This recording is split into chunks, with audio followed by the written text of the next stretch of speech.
దేవునికి స్తోత్రం. హల్లెలూయా, హల్లెలూయా, హల్లెలూయా. ప్రభువైన యేసు నామమునకు మహిమ కలుగును గాక. ఆయన నామము స్తుతించబడును గాక.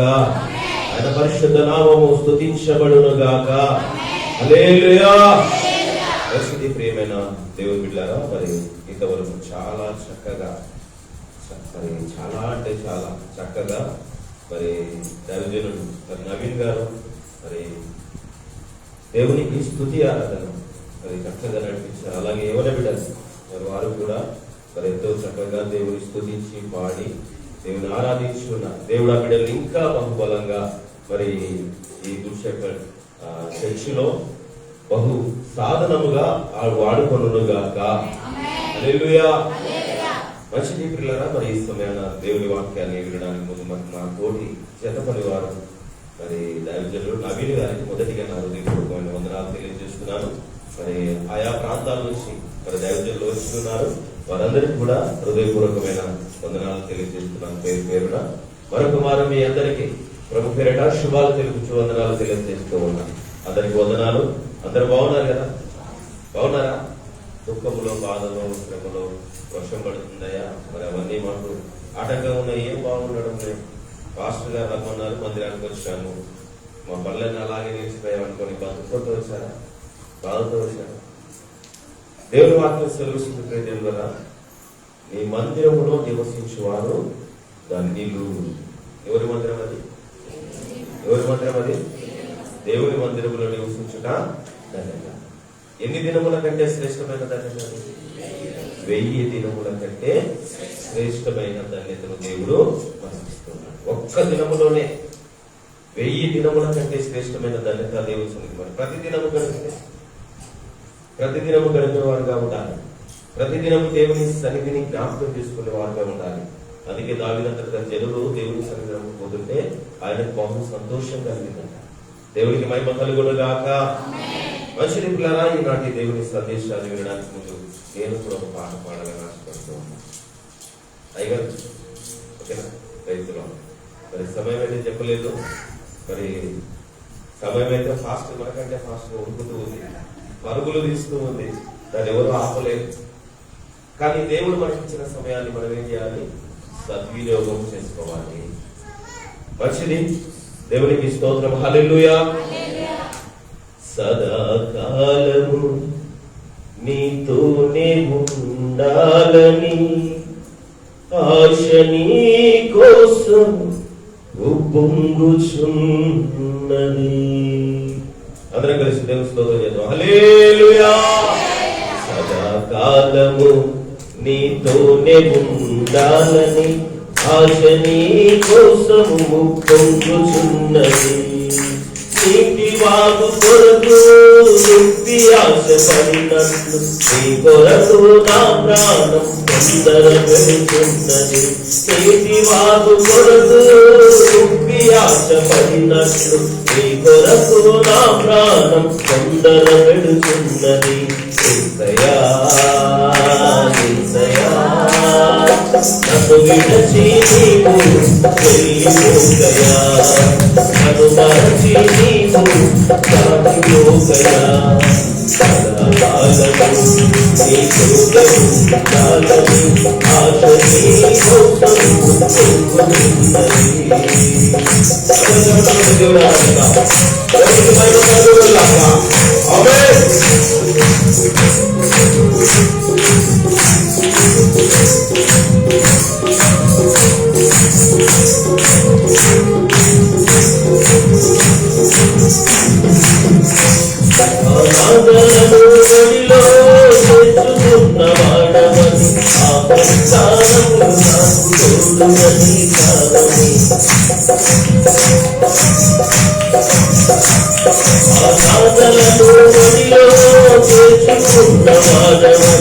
ఆ సమస్తానములు నాకు తోడుగని సాగని కొరకు నా ప్రాణం కొరపెట్టుకున్నది నీ నిత్యారాశకై సమనపడుతున్నది కొరకు నా ప్రాణం కొరపెట్టుకున్నది నీ నిత్యారాశకై సమనపడుతున్నది యేసయ్యా యేసయ్యా ప్రభువు నీవు చెల్లిపోయా నన్ను మరచి నీవు కాకపోయా సదాకాలము నీతోనే ఉండాలని ఆశ నీ కోసము పొందుతున్నది.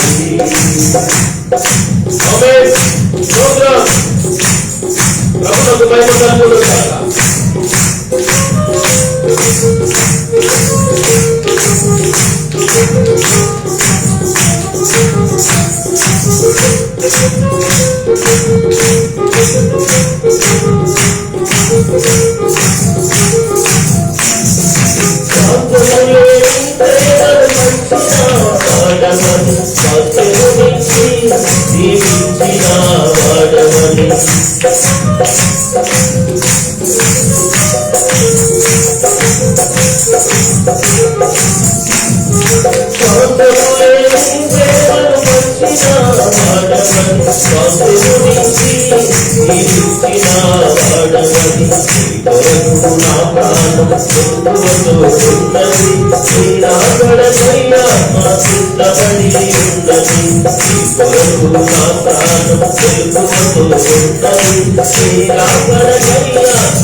పరిశుద్ధుడా, ప్రేమ స్వరూపుడమైన దేవా, ఏ యోగ్యత లేని నన్ను, అల్పుడనైన నన్ను, వెర్రివాడనైన నన్ను నీ పాత్రగా, నీ సొత్తుగా, నీ పనిముట్టిగా, నన్ను నీ సాధనముగా వాడుకుంటున్నందుకు నీ స్తోత్రములు. నువ్వు పిలిచిన పిలుపుకు తగినట్టుగా నాకు అప్పగించబడిన బాధ్యతను సక్రమముగా మర్యాదగా నిర్వర్తించేవాడనై ఉండడానికి నీ సన్నిధానములో సాగిలపడి నా నోట నీ మాట పలికించి వినగలిగిన చెవులు, గ్రహింపగలిగిన హృదయం చేరిన వారికి, ఈ శబ్ద తరంగము దారి పెట్టున్న వారికి, లైవ్ లో వీక్షిస్తున్న బిడ్డలకు నీ రక్షణ కాపుదల ఉంచి నీవే సహాయం చేసి మాట్లాడుమని యేసు పరిశుద్ధ నామములో ప్రార్థించి వెళ్తున్నాము తండ్రి. ఆమేన్. Praise the Lord. దేవునికి స్తోత్రం కలుగును గాక. మంచిది ప్రియమైన దేవుని వాళ్ళారా, రాత్రి కాల సమయంలో మరి మిమ్మల్ని కలుసుకోవడం జరిగింది. మరొక రాత్రి కాల సమయంలో రానివారు వారిని కూడా మన కుమారు దేవుడు ఈ రీతిగా ఒకటిగా సంఘముగా చేర్చి మనమందరము ఒకరినొకరు హెచ్చరించుకోవడానికి, మరి ముచ్చటించుకోవడానికి, దేవుని వాక్యాన్ని ధ్యానించుకోవడానికి ఈ సమయాన్ని దేవుడు మనకి ఇచ్చి ఉన్నాడు. అందుని బట్టి దేవుడికి స్తోత్రాలు చెల్లిస్తూ మరి ముందున్న సమయంలో దేవుని వాక్యాలు వినడానికి మనము శ్రద్ధ నిలిపిన వారమై, దేవుని వాక్యాన్ని మరి వినబోరు వారమై, అటు ఇటు చూడక దేవుని వాక్యపై దృష్టి ఉంచిన వారమై ఉందామని ప్రభు పేరిట మనవి చేస్తూ ముందుకు వెళ్ళి కొనసాగుతూ ఉన్నాం. మరి ఇది నా దేవుని వాక్య సందేశం. మందిరం అంటే ఏమిటి? ఇది నా దేవుని వాక్య సందేశము. మందిరము అంటే ఏమిటి? పిల్లల చాలా మంది మరి ఎన్నో కట్టడాలు కడుతూ ఉన్నారు. పేరు కోసము, మెప్పు కోసము, గొప్పల కోసము తిప్పలు పడుతూ అందరిలో నేనే గనులను, నేనే గొప్పవాడను అనిపించుకోవడానికి చాలా మంది ఉన్నతమైన కట్టడలు ఎన్నో కట్టారు. ఆ ఉన్నతమైన కట్టడలు కట్టిన వారు ఉన్నారా?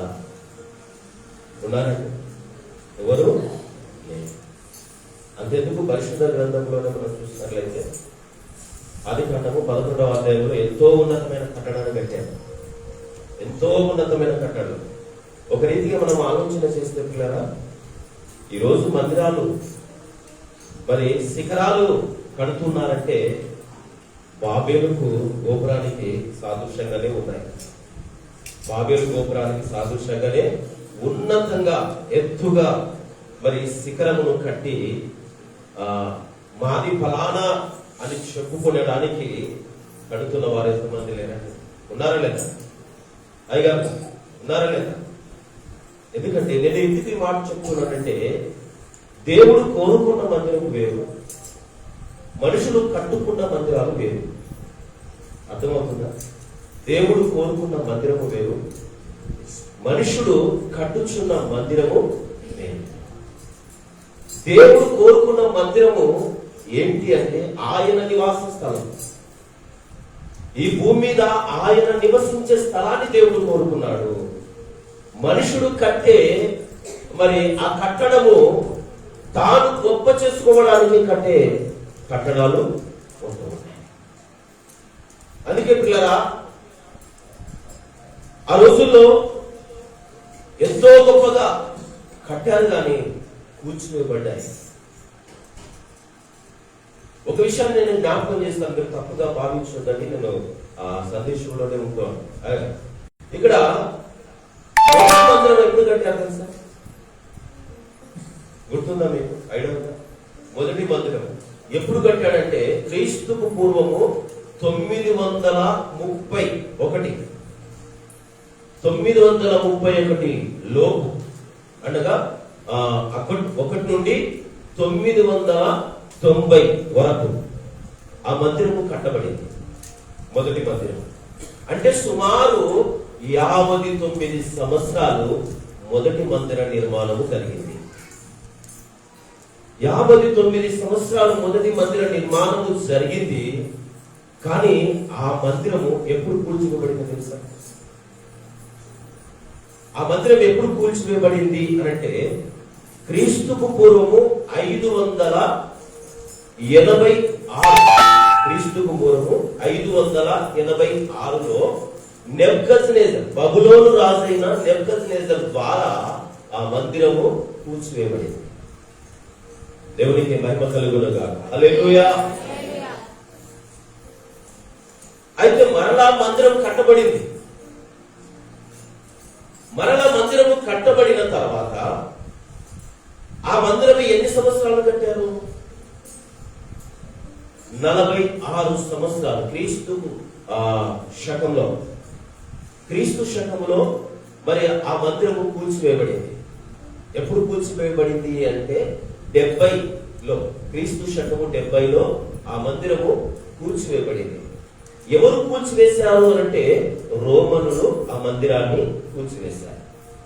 క్రీస్తునందు ప్రియమైన దేవులారా, ఇప్పుడు ఆ స్థలంలో ఏముంది ఒకసారి ఆలోచన చేయండి. ఆ స్థలంలో మొదటి మందిరం కట్టారు, రెండవ మందిరము కూడా అదే స్థలంలో కట్టారు. ఆ మందిరము మందిరం అక్కడ కట్టడానికి ప్రాధాన్యత ఏంటి అనంటే 75 సంవత్సరాలప్పుడు అబ్రహాముకు వాగ్దానం చేశాడు దేవుడు. ఏమని? నీకు కుమారుని అనుగ్రహిస్తాను అని చెప్పి ఇచ్చాడు దేవుడు. 25 సంవత్సరాలు వేచి చూశారు అబ్రహాము, శారా. 25 సంవత్సరాలు వేచి చూసిన తర్వాత 100 ఏళ్లలో వారు ఇసాకును బహుమానముగా పొందుకున్నారు. హల్లెలూయా. ఇసాకును బహుమానంగా పొందుకున్న తర్వాత ఇసాకును బహుగా ప్రేమించాడు. ఎవరు? పెళ్ళైన సంవత్సరానికే పిల్లలు పుడితే ఏమండి ఎంత ప్రేమిస్తామండి? తిప్పి లెక్కేస్తే మనకు ఆ పెళ్ళైన వయసు 20, 21 లేదా 18. ఆ వయసులోనే పిల్లలు మరి దేవుడు బహుమానాన్ని ఇచ్చినప్పుడు ఆ పిల్లలు ఎంతగా ప్రేమిస్తామండి? ఒకసారి ఆలోచించండి. అబ్రహాము వయసు ఎంత? 75 సంవత్సరములప్పుడు దేవుడు వాగ్దానం చేస్తే నిరీక్షణ కలిగిన వాడే వేచి చూసి 100 సంవత్సరాల వయసులో ఇసాకును బహుమానంగా పొందుకున్నాడు. ఇసాకును బహుమానంగా పొందుకున్నప్పుడు అతనికి ప్రేమ ఉంటుందా లేదా? ఇప్పుడు పెళ్ళైన వెంటనే పిల్లలు వారు మరి కన్నప్పుడు 100 ఏళ్లలో ఆయన మరి ఇసాకును కన్నాడు. ఆ వయసులో బహుగా అతన్ని ప్రేమిస్తూ ఉన్నాడు. దేవుని కాస్త దూరం పెట్టినట్టు ఉన్నాడు. దేవుడి అబ్రహాంతో మాట్లాడు. అబ్రహమా, అబ్రహమా, ఇదిగో నీవు కనిన నీ కుమారుడు ఇసాకును నాకు బలిగా. ఎలా ఉందండి? ఎలా ఉంటుంది? ఒకసారి ఆలోచన చేయండి. ఇప్పుడు బలి కోరితే ఎట్లుంటది? పుట్టిన వెంటనే పిల్లోడు చనిపోతే బహుగా ఏడుస్తాం కదా, అవునండి. మరి ఇసాకు 100 ఏళ్ల వయసులో పిల్లవాడిని కన్నప్పుడు ఆయన ఆనందిస్తున్నాడు, సంతోషిస్తున్నాడు, సంబరపడుతూ ఉన్నాడు పిల్లవాడిని చూసుకోండి. దేవుడు వాగ్దానం చేశాడు. వాగ్దానం చేసిన వాడు నమ్మదగిన వాడు. కానీ ఒకవేళ ఆయన అక్కడ ఒక ఆలోచన చేస్తున్న, దేవుడు వాగ్దానం చేశాడు కదా, ఇదిగో ఇసాకు వలనైన సంతానమే నీ సంతానము అనబడినని చెప్పాడు కదా, మరలేందుకు నా పిల్లవాడిని అడుగుతున్నాడు, బలిపోతూ ఉన్నాడు. అనుకోకుండా ఏం చేశాడు తెలుసా? చిత్తం ప్రభువా ఆయన ఫిలిస్తీన్ల దేశంలో ఉన్నాడు. అప్పుడు ఆ సమయంలో ఆ దేశంలో నుండి ఆయన ప్రయాణం అయిపోయాడు. ఎక్కడ బలి ఇమ్మన్నాడంటే మోరియా పర్వతం పైన. దేవుడు చెప్పాడు ఆ మోరియా పర్వతం పైన బలి ఇమ్మని కోరాడు. ఆ పర్వతంకి ఆయన ఉన్న చోటికి 3 రోజుల ప్రయాణం అండి. దేవునికి స్తోత్రం. హల్లెలూయా. ముసలివాడండి ఆయన.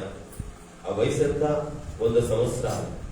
ఆ 100 సంవత్సరాల వయసులో ఒక గాడిద పైన కట్టెలు కట్టుకొని ఆ గాడికి కళ్ళకు గంటలు కట్టి మరి ఆ పిల్లవాడిని తీసుకొని ప్రయాణమైపోయాడు. ఎక్కడికి వెళ్తున్నా? నేను మళ్ళీ వస్తానని చెప్పాడు ఆ శారతో. మళ్ళీ మేము వస్తామని చెప్పాడు. అయితే ప్రయాణమైపోయాడు. ప్రయాణమైపోతాడు. 3 రోజులు టైం పట్టింది. మోరియా పర్వతం మీదకి వెళ్ళిపోయాడు. అక్కడ ఒక బలిపీఠాన్ని పెట్టాడు. దేవునికి స్తోత్రం. హల్లెలూయా. అక్కడ ఒక బలిపీఠమును కట్టి అక్కడ కట్టెలు పేర్చి ఆ కట్టెల పైన ఆ పిల్లవాడిని పెట్టి ఆయన ఊరిలో ఉన్న కత్తిని తీసి ఆ పిల్లవాడిని గొంతు దగ్గరికి వచ్చేసాడు. ఆ గొంతు దగ్గర ఇలా పెట్టేశాడు.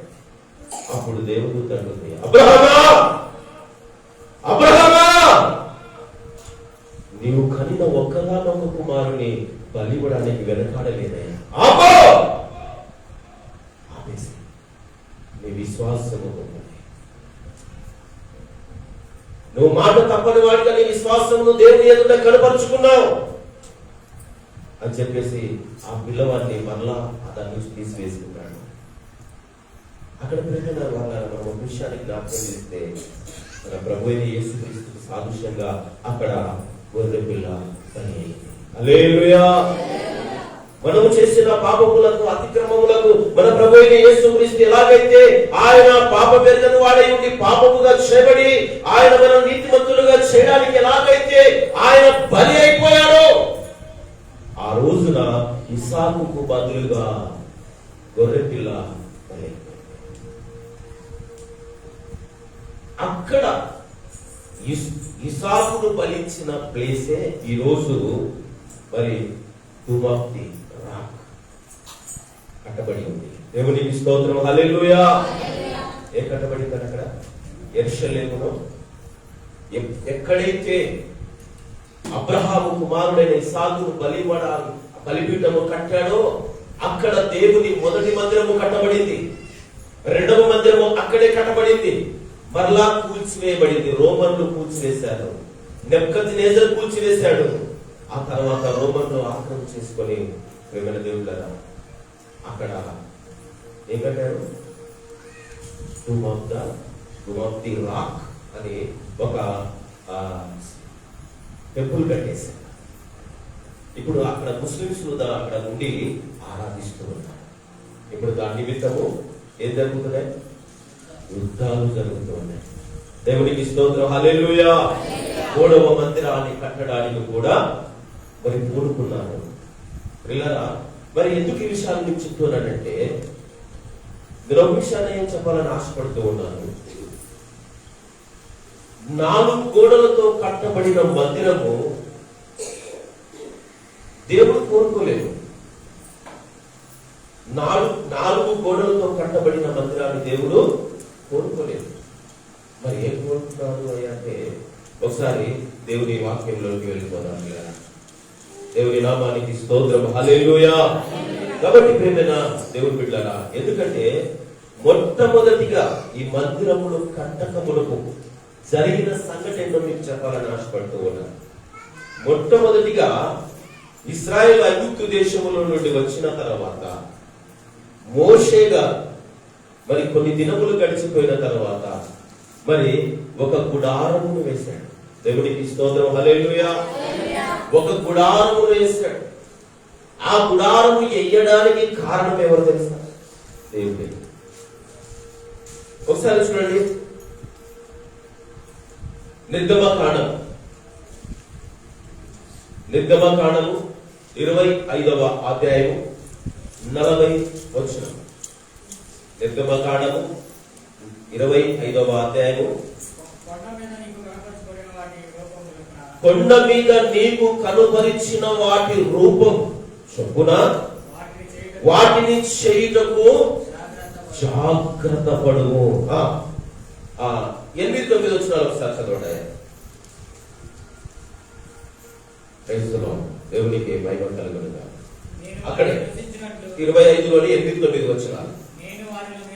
నేను వారిలో నివసించున్నట్లు వారు నాకు పరిశుద్ధ స్థలముగా నిర్మింపవలెను. దేవునికి మహిమ కలుగునుగా. ఒకసారి ఆలోచించేద్దాం పిల్లరా. మోషేకి ఏం చెప్పాడు? కొండ మీద ఒక విషయాన్ని తెలియజేశాడు. నేను చెప్పిన ప్రకారంగా నేను ఏదైతే నీకు చెబుతానో అదే ప్రకారంగా ఆ ప్రత్యక్ష గుడారాన్ని కట్టమన్నాడు. ఆయనకి ఏమేం చెప్పాడు? ప్రత్యక్ష గుడారంలో ఏది ఉండాలో, ఎక్కడ ఏ స్థలంలో ఏది ఉండాలో అక్కడ 3 స్థలాలు ఏర్పరిచాడు. ఒకటి ఆవరణము, పరిశుద్ధ స్థలము, అతి పరిశుద్ధ స్థలం. ఒక విషయాన్ని మనం జ్ఞాపకం చేసుకున్నాం కదా, ఈ మందిరాన్ని మనం ఒకసారి జ్ఞాపకం చేసుకుందాం. ఇప్పుడు మీరు ఎక్కడ ఉన్నారు? మందిరంలో ఉన్నారు. ఇప్పుడు బయట ఉన్న స్థలం ఏంటి? ఆవరణ. ఇప్పుడు మీరు వచ్చి కూర్చున్నది పరిశుద్ధ స్థలం. ప్రత్యక్ష గుడారం గురించి చెప్తున్నారు కదా. బయట ఆవరణం, ఇది పరిశుద్ధ స్థలం, ఇది అతి పరిశుద్ధ స్థలం. ఈ రీతిగా మరి ఎక్కడే ఉండాలి? రొట్టెల బల్ల, అలాగే దీపవృక్షము, అలాగే ధూపస్తంభం. రొట్టెల బల్ల, దీపవృక్షము, అలాగే ధూప స్తంభం. బయట బలిపీఠం. ఆ బలిపీఠం మీద అర్పించినది అందులో నుంచి తీసుకొని వచ్చి ధూపస్తంభం మీద వేసి దేవునికి ధూపం వేసేవారు. ఆ ధూపము దేవుని సన్నిధికి చేరింది. ఆ ధూపం గురించి రాబడిన మాట ఒకసారి మీకు జ్ఞాపకం తీస్తాను కదా. ఎందుకంటే ఇక్కడ ఒక విషయాన్ని మనము 8వ వచనం ఏంటంటే, నేను వారిలో నివసించినట్లు వారు నాకు పరిశుద్ధ స్థలముగా నిర్మింపవలెను. వారు నాకు పరిశుద్ధ స్థలముగా నిర్మింపవలెను అంటున్నాడు. ఎందుకంటే కొండ మీద మోషేకు ఏదైతే కనుపరిచాడో ఆ ప్రకారంగా ప్రత్యక్ష గుడారాన్ని వేశాడు. ఎందుకంటే ప్రత్యక్ష గుడారం మీద దేవుడు ప్రత్యక్షమవుతాడు. హల్లెలూయా. ఆ ప్రత్యక్షత దేవుడు అక్కడ అవుతున్నాడు. అందుకనే అతి పరిశుద్ధ స్థలములో దేవుడు నివసించడానికి ఆ ప్రత్యక్ష గుడారాన్ని అక్కడ ఉంచాడు. అందుకే ఇక్కడ ధూపస్తంభము వేయబడింది. ఆ ధూపస్తంభముల గురించి మరి 2వ దినవృత్తాంతముల గ్రంథం 2వ అధ్యాయం 6వ వచనాన్ని ఒకసారి చదువుకుందాం. 2వ దినవృత్తాంతముల గ్రంథము 6వ అధ్యాయము 6వ వచనం తీసుకోవచ్చు. ఆకాశ మహాకాశములను ఆయన పట్టజాలము, ఆయన మందిరమును కట్టించుటకు చాలిన వాడెవడు? ఆయన సన్నిధిని, ఆయన మందిరమును కట్టించుటకైనను నేనేమాత్రం వాడను. ధూపము వేయుటకే నేను ఆయనకు మందిరము కట్ట తలచి ఉన్నాను. దేవునికి స్తోత్రం. హల్లెలూయా, హల్లెలూయా. క్రీస్తునందు పిల్లరా, ఇక్కడ ఒక విషయాన్ని మనం జ్ఞాపకం చేసుకోవాలి. ఆయన చెప్తున్నాడు దేవుడు ఎలాంటి వాడట? మహాకాశములు కూడా ఆయన పట్టవు. మందిరం పట్టదా? ఆలోచించండి. ఈ మందిరము పట్టదు. కానీ మందిరం ఎందుకు నిర్మాణం చేయబడింది అని కూడా తెలియజేస్తూ ఉన్నాడు. ఎందుకు అక్కడ తెలియజేయబడుతున్నాడంటే ధూపము. దేనికోసం మందిరం కట్టబడింది? ధూపము వేయడానికి. హల్లెలూయా. ధూపం అంటే ఏంటో తెలుసా? ధూపం ఒకసారి ఆ కీర్తన గ్రంథం చూడండి. ఒకసారి 141వ కీర్తన 2వ వచనం. అక్కడ ధూపము ఏంటో అక్కడ తెలియపరుస్తున్నాడు పిల్లల దావీదు గారు. 141వ కీర్తన 2వ వచనం. దేవునికి స్తోత్రం కలుగునుగాక. నా ప్రార్థన ధూపము వలెను, నేను చేతులెత్తుట సాయంకాల నైవేద్యము వలెను నీ దృష్టికి అంగీకారమగునుగాక. హల్లెలూయా, హల్లెలూయా. ఏం చెప్తున్నానండి ధూపముల గురించి? ప్రార్థన. అందుకే యెరూషలేములోనికి ప్రభు ఆయన ఒక వారానికి మరణం అవుతాడు అన్న ముందర యెరూషలేములోనికి ప్రయాణమై వెళ్ళిపోతాడు. ఆ యెరూషలేములో నుండి బెతనియా గ్రామానికి వెళ్తాడు. ఆ బెతనియా గ్రామానికి వెళ్ళినప్పుడు దేవుని సన్నిధిలోనికి వెళ్ళినప్పుడు దేవుని సన్నిధి ఎలా ఉందో అని చెప్తూ ఉన్నాడు. ఎలా ఉందంట? దొంగల గుహగా చేశారని చెప్తున్నాడు. అక్కడ ఏం చేశారంట? దేవుని సన్నిధిని దొంగల గుహగా చేసేసారు. ఎందుకు దొంగల గుహగా చేశారు? వ్యాపార స్థలముగా మార్చేశారు. దేవుని సన్నిధానము, దేవుని మందిరము వ్యాపార స్థలముగా మార్చివేశారని చెప్పేసి అక్కడ రూకలు మార్చువారిని, మరి పిచ్చుకలు అమ్మువారిని, మరి గొడ్లను, మేకలను, మందలను అమ్మువారిని వ్యాపార స్థలముగా చేసి అమ్మి వేసుకుంటూ ఉన్నారు మిగతా సమయంలో. అందుకే ప్రియజనులారా, అక్కడ వాటన్నిటిని చెల్లాచెదరు చేసి అన్నిటిని వదిలేసి మరి ఆయన దేవుని మందిరాన్ని మరి శుద్ధిపరిచాడు. శుద్ధిపరిచినప్పుడు అక్కడ ఒక విషయాన్ని వారు శిష్యులు జ్ఞాపకం చేసుకుంటారు. మరి ఏంటి అంటే నీ ఇంటిని గురించిన ఆసక్తి నన్ను భక్షించుచున్నది అంటే ఇదే అని శిష్యులు జ్ఞాపకం చేసుకున్నాడు ఆ ప్రవచనాన్ని. అంటే దేవుని మందిరం గురించి ఏమై ఉండాలి? ఇప్పుడు మన మందిరము ఏమై ఉండాలి? ఆశ. ఆశ మనలో రేపబడాలి. దేవుని మందిరంలోకి వచ్చినప్పుడు మనము మోకాళ్ళుని ప్రార్థన చేస్తూ దేవుని యందు భయభక్తులు కలిగిన వారమై ఉండాలి. దేవుని సన్నిధి మరి అది పరిశుద్ధమైనది. అది చెప్తున్నాడు అక్కడ ఏమంటుంటే నిర్గమకాండంలో మనం చదువుకున్న 8వ వచనంలో చదువుతున్నాం కదా, ఏమంటాడంటే నాకు పరిశుద్ధ స్థలముగా నిర్మింపవలెను. ఎలా ఉండాలి? మనము పరిశుద్ధ స్థలముగా ఉండాలి. దేవునికి స్తోత్రం. హల్లెలూయా. ఇక్కడ ధూపము వేయాలి మనము. ఆ ధూపం ఏంటంటే ప్రార్థన. అందుకేంటాడు కదా, శిష్యులు ఆ రీతిగా అన్న తర్వాత ఇంకొక విషయాన్ని జ్ఞాపకం చేస్తూ ఉన్నాడు. ఈ నా మందిరము సమస్తమైన అన్య జనులకు ప్రార్థన మందిరం అనబడును. హల్లెలూయా. నా మందిరము సమస్తమైన అన్య జనులకు ప్రార్థన మందిరం అనగా నీవు నేను మనమందరం ఇక్కడ కూడి ప్రార్థన చేయాలి. ఏ రీతి చేయాలో తెలుసా? చేతులెత్తి నైవేద్యాన్ని అర్పించినట్లుగా. హిందూ సహోదరులు చూశారు కదా, మీరు చూశారు వాళ్ళు ఎలా చేస్తారంటే, ఒక 4 ఇటుకలు చుట్టుగా వేసి అందులో కట్టెలు వేసి కాస్త దాన్ని ఆయిల్ వేసి ఆ కట్టెల మీద నిప్పు పెట్టి అందులో మరలా వేస్తూ వారు కొన్ని వారి ఆచార ప్రకారంగా చేస్తారు. అది వారు ధూపం వేస్తారు. అది వారు నమ్మిన సిద్ధాంతాన్ని బట్టి వారు ధూపం వేస్తారు. మనం వేయవలసిన ధూపం ఏంటో తెలుసా? నిన్ను నీవు దేవునికి అప్పగించుకొని ప్రార్థన చేయుటే ధూపము. హల్లెలూయా. చేతులెత్తి ప్రార్థించుటే ధూపము. అందుకంటే కదా ఈ మందిరము నేను కట్టను ఉద్దేశించినది ఎందుకో తెలుసా? దేవుడికి పట్టజాలది ఇది, మహాకాశములే పట్టము. మరి ఈ స్థలంలో దేవుడు పడతాడా అంటే ఆయన మాటలు అర్థమవుతుంది కదా మనకు. అందుకే ఈ మందిరము ధూపము వేయడానికి, ఇది సమస్తమైన అన్య జనులకు ప్రార్థన మందిరం గురించి ఈరోజు సాక్ష్యం వినాలి. అనగా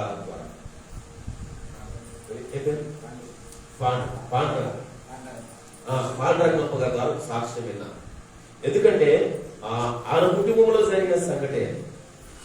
ఎందుకంటే పిల్లరా, అయ్యగారు అదేది పరిచయం కొనసాగించుకుని వస్తున్న సమయంలో మరి ఆయన కుటుంబంలో జరిగిన స్థితిని మరి కొందరు అయ్యగారితో చెప్పారు. చెబితే అయ్యగారు అక్కడికి వెళ్ళి వారి భార్య గారికి ప్రార్థన చేయగా మరి అదే సైతం అంటే దయ్యం వెళ్ళిపోయిన తర్వాత వారి కుటుంబం అంతా దేవుని వైపు తిరిగింది. వారు ఎలాంటి స్థితిలో ఉండేవారు తెలుసు కదా మీకు అందరికి. ఆయన కుటుంబం ఎలాంటిదో, ఆయన స్థితి ఎలాంటిదో అనేక చోట్ల తిరిగాడంట. అనేక చోట్ల మంత్రగాల దగ్గరికి అనేక చోట్ల తంత్రాలు కట్టేసుకున్నారు, అంతరాలు కట్టేసుకున్నారు. ఎన్నో చేసినప్పటికీ అవన్నీ ఏమీ బాగు చేయలేదు. నీవు నమ్మితే దేవుని మహిమను చూస్తామని ఒక విశ్వాసంతో అయ్యగా చెప్తే వారు నమ్మి విశ్వసించారు. ఆనాటి నుండి వారి కుటుంబంలోనికి అపవాది శక్తులు వారి మీద పని చేయకుండా వెళ్ళిపోయాయి. ఎందుకంటే దేవుడిచ్చిన సర్వాంగ కవచం ఆ కుటుంబం మీద ఉంది. అందుకే అన్య జనులందరూ దేవుని మందిరముగా చేయబడుతూ ఉన్నారు.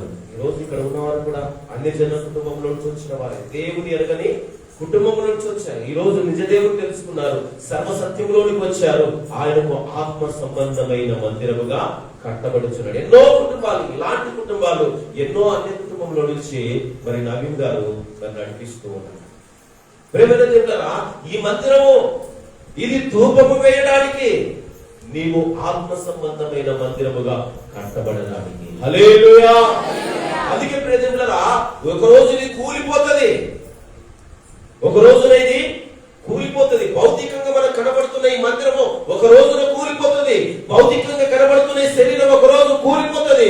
నీవు ఆత్మ సంబంధముగా కట్టబడితే మాత్రము అది ఎవడును కూల్చలేడు. హల్లెలూయా. కూల్చగలుగుతారా?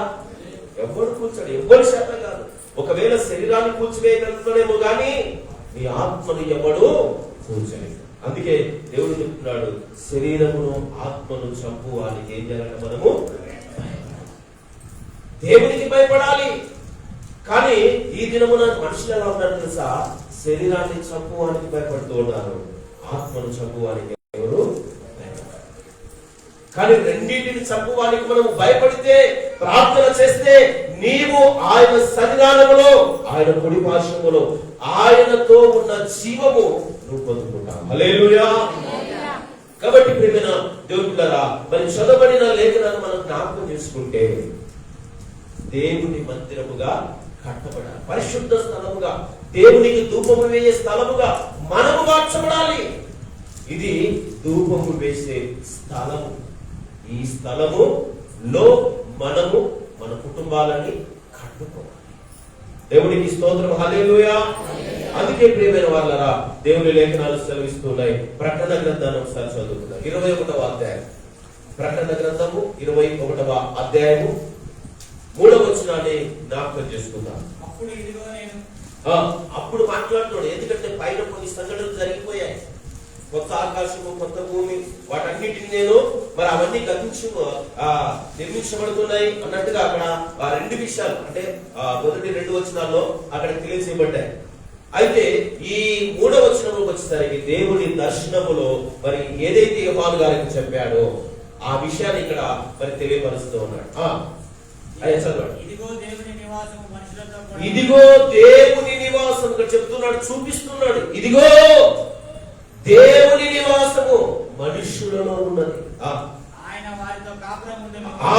వారితో కాపురముండును, వారు ఆయన ప్రజలై యుందురు. దేవునికి స్తోత్రం, హల్లెలూయా. ఎవరితో ఉంటాము మనము? ఆయనతో. ఎవరు ఉంటారంటే దేవుడు మనలో ఉంచుకుంటే మనము ఆయనతో ఏకత్వము కలిగిన వారమై ఉంటాం. దేవుని నామానికి స్తోత్రం, హల్లెలూయా. అందుకే ప్రియదేవులారా, మనము దేవుని ఆలయముగా మార్చబడిన వారమై ఉండాలి. ధూపం వేసే వారముగా మనం ఉండాలి. అందుకే ఇక్కడ చెప్తున్నాడు, మొదటి కొరింథీయులకు రాసిన పత్రిక అక్కడ చెప్తున్నాడండి, 3వ అధ్యాయం 16-17 వచనంలో, మీరు దేవుని ఆలయమై ఉన్నారని మీరు దేవుని ఆలయమై ఉన్నారని మీరు ఎరగరా? ఒకవేళ మీరు తెలుసుకొని ఆ పరిశుద్ధ ఆలయములై ఉన్నారని మీరు గ్రహించి ఆ ఆలయముని ఎవడైనా పాడు చేస్తే వాడు మేము పాడు చేస్తారు. పాడు చేసేవాళ్ళు లేరా అండి? లేరా? మందిరానికి వెళ్ళాలిరా అని చెప్పేసి అడుగుతున్నప్పుడు సర్లే వెళ్తులే కాస్త అడిగి వెళ్తుందని చెప్పి బైక్ పైన స్నేహితులతో కలిసి వెళ్ళిపోయేవారు ఎంతమంది లేరా? సర్లే పాస్టర్ గారు సాగదీస్తూనే ఉంటాడు. నేను పోయే వరకు పాస్టర్ గారు సాగదీస్తూనే ఉంటాడు. నేను పోయి చివరిలో ఆమె అంటే అయిపోతుంది, కలిస్తే అయిపోతుంది అనుకునే వాళ్ళు ఎంతమంది లేరు? అంటే ఒకడు దేవుని మందిరానికి వచ్చి వాడిని పాడు చేస్తూ ఉన్నాడు. దేవుని మందిరముగా కట్టబడుచున్న వాడు వాడిని పాడు చేస్తూ ఉన్నాడు. అందుకే వారిని ఏం చేశాడంట? దేవుడు పాడు చేసేవాడిగా ఉంటూ ఉన్నాడు. దేవునికి మహిమ కలుగును గాక. అందుకే ప్రియమైన దేవులారా, ఇక్కడ ఆయన జాగ్రత్తలు వహించి దేవుని మందిరాన్ని, దేవుని ప్రత్యక్ష గుడారాన్ని కట్టాడు. ఆ ప్రత్యక్ష గుడారము వారు అప్పుడప్పుడు ఎక్కడికి వెళితే అక్కడికి ఆ ప్రత్యక్ష గుడారాన్ని తీసుకుంటూ వెళ్ళిపోయారు. ఎక్కడైతే వారు నివాసం చేయగలుగుతున్నారో, ఎక్కడైతే ఉండగలుగుతున్నారో అక్కడ ఆ గుడారాలకి వెలుపల ప్రత్యక్ష గుడారాన్ని వేసి దేవుని ఆరాధించేవారు. దేవునికి ధూపం వేశారు, దేవునికి బలి అర్పించేవారు ఆ దినాల్లో. అయితే పిల్లరా, ఎఫ్రాయిము అనే పట్టణములో, షిలోహు అనే ప్రాంతములో ఒకసారి ప్రత్యక్ష గుడారాన్ని వేశారు. ప్రత్యక్ష గుడారాన్ని వేస్తే అక్కడ మరి ఏం చేశారంటే విగ్రహాలు కూడా నిలిపేశారు. విగ్రహాలు నిలిపినప్పుడు దేవునికి కోపం వచ్చింది. దేవునికి, ఎందుకంటే దేవుని మందిరములకు విగ్రహములకు పొత్తిక ఏవి అని దేవుని లేఖనాలు తెలియజేస్తున్నారు. అందుకే పిల్లల దేవుని లేఖనాలు తెలియజేస్తున్న విషయం ఏంటంటే అక్కడ ఒకసారి మనం జ్ఞాపకం చేసుకుందాం.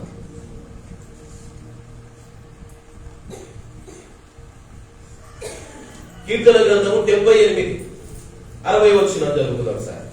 కీర్తన గ్రంథము 78వ కీర్తన 60వ వచనం. అయ్యా సార్,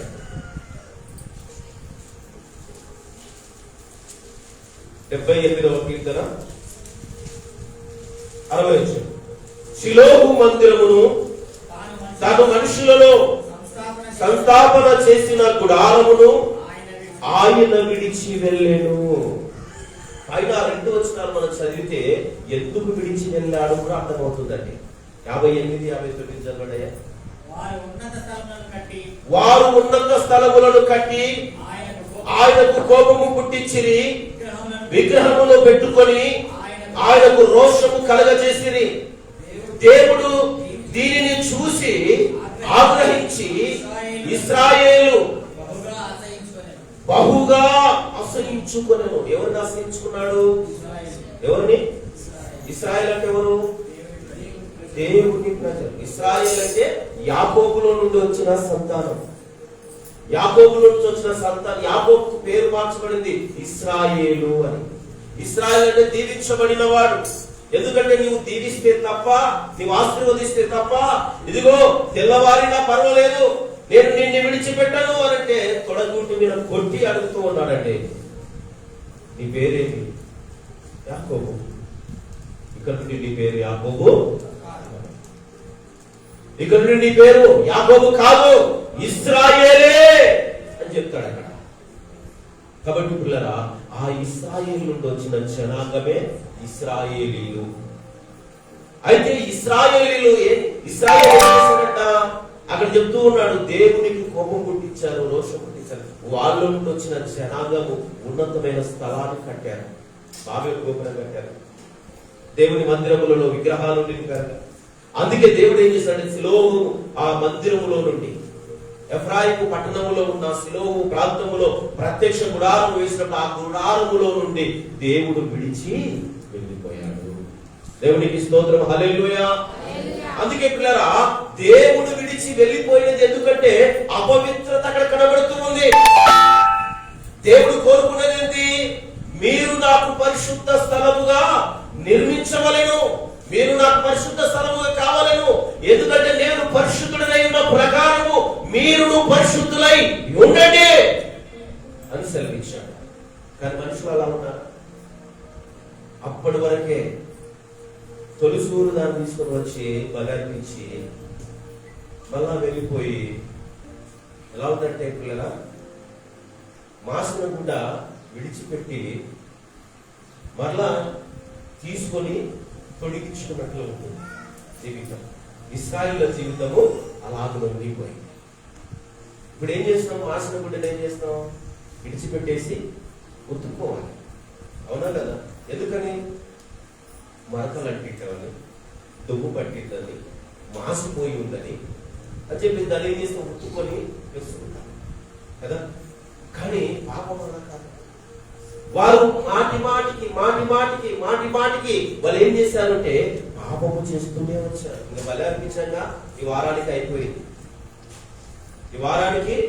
అయిపోయింది. మరలా నెక్స్ట్ వారానికి మరలా సోమవారం నుండి శనివారం వరకు లోకములోనే బ్రతికి, లోకములో తిని, లోకానుసారంగా జీవితం జీవించి, లోకానుసారంగా ఇష్టం వచ్చినట్టుగా బ్రతికి మరలా ఆదివారం వచ్చేసరికి దేవుడా నాయన క్షమించు, అబ్బా తండ్రి క్షమించు.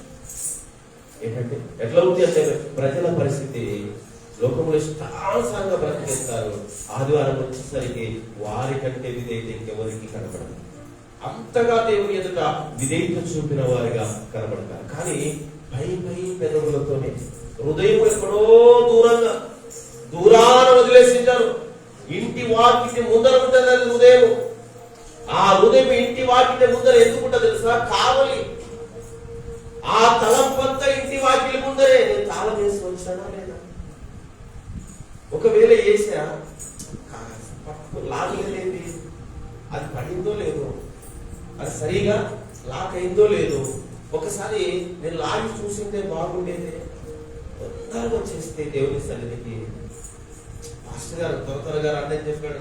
అనవసరంగా తొందరగా వచ్చానే, ఇక్కడికి వచ్చి చూస్తే ఇంకా పాటలే పాడుతున్నాను, వాక్యం చెప్పినప్పుడు వచ్చిందే బాగుండేదే అనే వాళ్ళు ఎంతమంది లేరండి? అవునా కదా? ఉన్నారు లేదా అండి? చెప్పాలి. ఉన్నారు లేదా?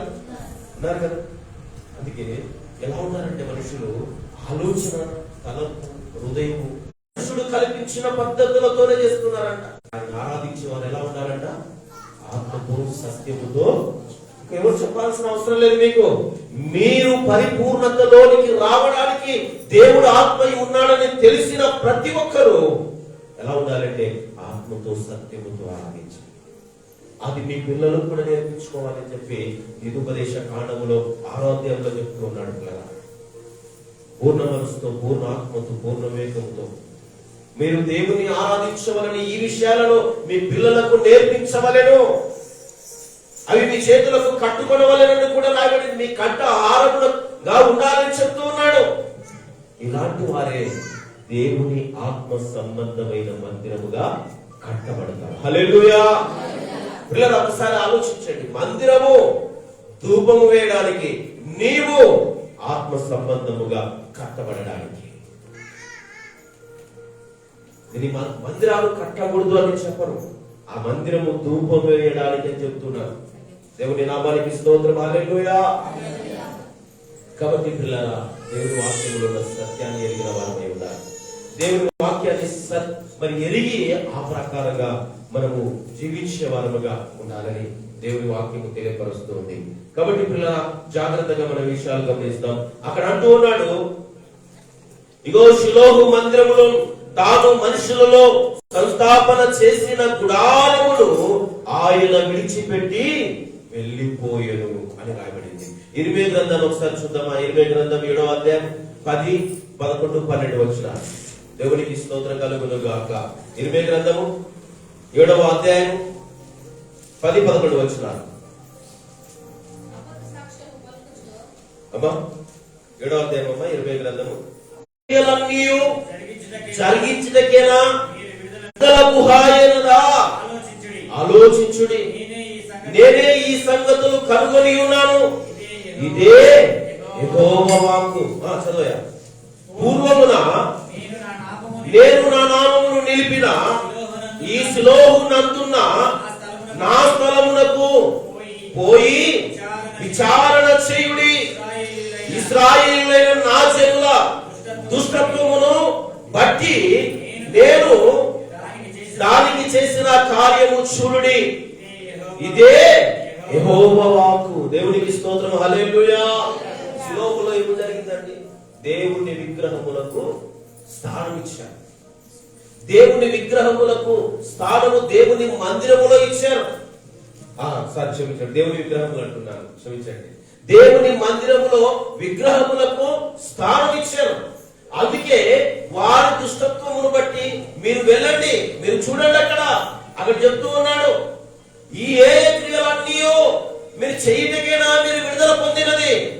ఒకసారి నేను షిలోహులో ఏమి చేశాను ఒకసారి మీరు వెళ్ళి చూడండి అని చెప్పి అక్కడ చెప్తున్నట్లుగా మనము చూడగలుగుతున్నాం. కాబట్టి ఏమంటున్నట్టు ఆలోచించండి, నేను ఈ సంగతి కనుగొన్నాను, ఇదే యెహోవా వాక్కు. పూర్వము నేను నా నామమును నిలిపిన షిలోహునందు. ఎవరి నామం అది? దేవుని నామం. దేవుని నామము నిలిపిన షిలోహు మందిరము. ఆ మందిరములో నుంచి దేవుడు వెళ్ళిపోవడానికి కారణం ఏంటి తెలుసా?